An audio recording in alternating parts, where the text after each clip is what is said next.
세계 속의 대한민국, 우리나라의 아름답고 감동적인 이야기를 전합니다. 휴면톡톡입니다. 장마가 끝나고 날씨가 본격적으로 더워지고 있습니다. 8월이 되면 모두가 여름휴가와 물놀이를 떠나시는데요.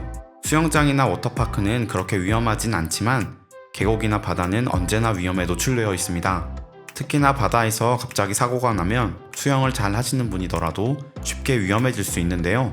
한국의 안치권 선생님께서 만든 입새뜨기라는 방식이 화제를 얻고 있습니다. 이것은 물 위에서 많은 힘을 들이지 않고 오래 떠 있으면서 구조대를 기다리는 신개념 생존 수영법인데요. 먼저 온몸에 힘을 빼고 하늘을 바라보며 물 위에 눕습니다. 그러면 부력으로 인해서 상체가 물 위에 뜨게 되는데요. 반면에 하체는 물속으로 빠지게 됩니다. 하체가 물속에 빠지기 시작하면 상체도 똑같이 천천히 가라앉게 되는데요. 이를 방지하기 위해서 팔을 머리 위로 길게 뻗어주고 무릎을 살짝 접어서 무게중심을 옮겨주면 상하좌우 균형을 잡게 되어서 물 위에 오래 떠 있을 수 있습니다. 오늘 사연은 이 입새뜨기로 인해서 목숨을 구한 한 소년의 이야기인데요. 어떤 일이 있었는지 한번 살펴보겠습니다.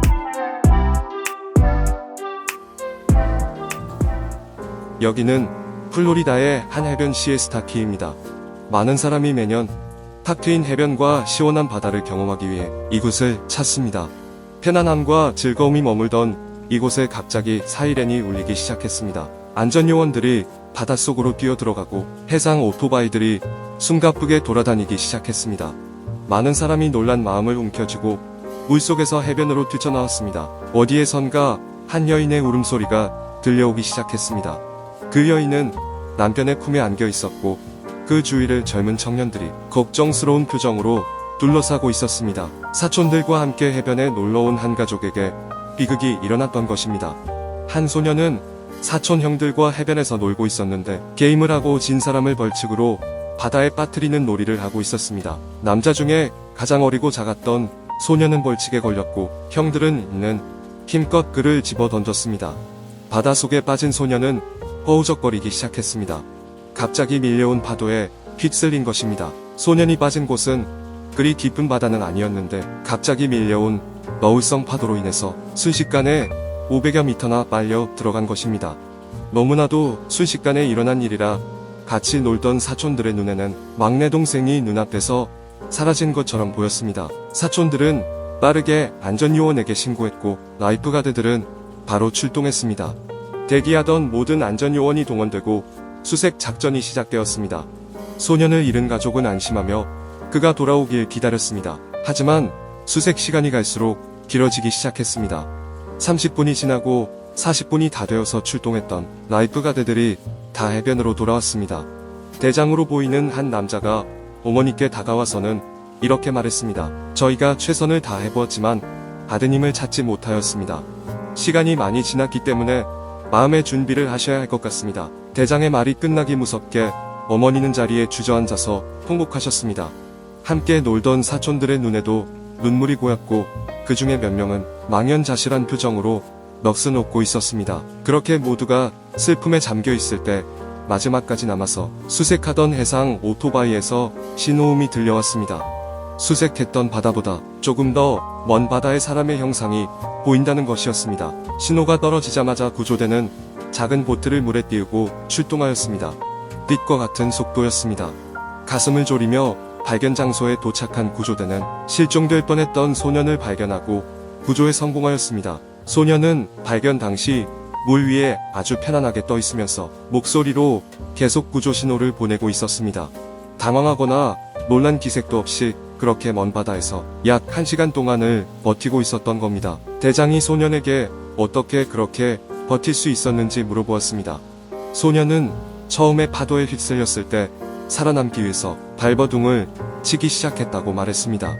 하지만 발버둥을 치면 칠수록 해변에서 계속해서 멀어지고 있었습니다. 그래도 살아남기 위해서 계속해서 발버둥을 쳤지만 다리에 힘이 빠지고 호흡이 급해지기 시작하면서 죽음이 가까이 왔음을 직감했다고 하였습니다.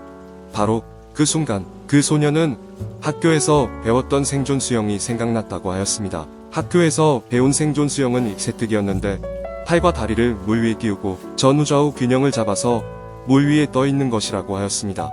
소년은 입새뜨기를 하기 위해서 몸에 힘을 풀고 나니 얼마 가지 않아 몸이 물에 뜨기 시작했다고 말했습니다. 몸이 물에 뜬 후 팔과 다리를 물 위에 띄우고 전후좌우 균형을 잡으니 뒤로 떠내려가는 속도가 급격히 줄면서 안정을 찾았다고 말했습니다.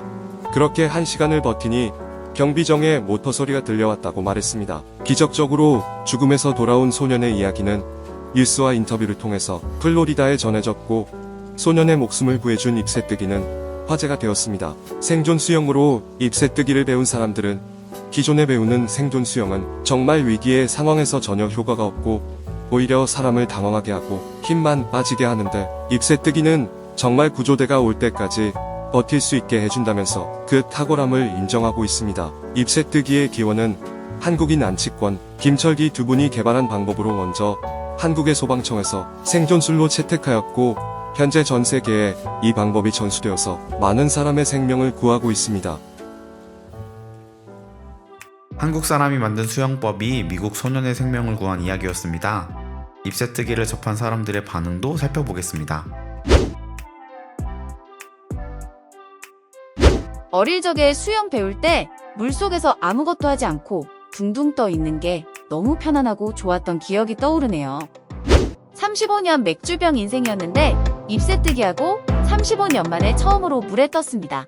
힘 안 들이고 뜨는 그 기분이 진짜 너무 좋더라고요.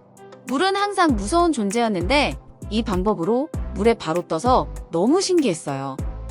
와, 물에 너무 안 떠서 포기하고 살아왔는데 이거 보고 다시 도전해볼 생각이 드네요. 왜 이런 좋은 정보를 이제야 접하게 된 건지. 이런 건 학교에서 반드시 가르쳐야 하는 것 같아요. 졸업에 필수. 입새뜨기 이거 진짜 효과 좋다. 내 동생도 물에 빠진 적이 있었는데 이 입새뜨기로 간신히 살아날 수 있었지. 이거 처음에 한국이 만들었다고 해서 뭔가 싶었는데 효과는 확실한 듯. 한국이 사람 여러 살렸다. 입새뜨기가 처음에는 생존 수영으로 인정받지 못했다고 합니다. 하지만 두 한국인이 지속해 추진한 결과 현재 많은 사람을 살리고 있습니다. 올 여름 물놀이 가시기 전에 가족들과 함께 입새뜨기 한번 배워보는 것은 어떨까요? 시청해주셔서 감사합니다. 휴면톡톡이었습니다.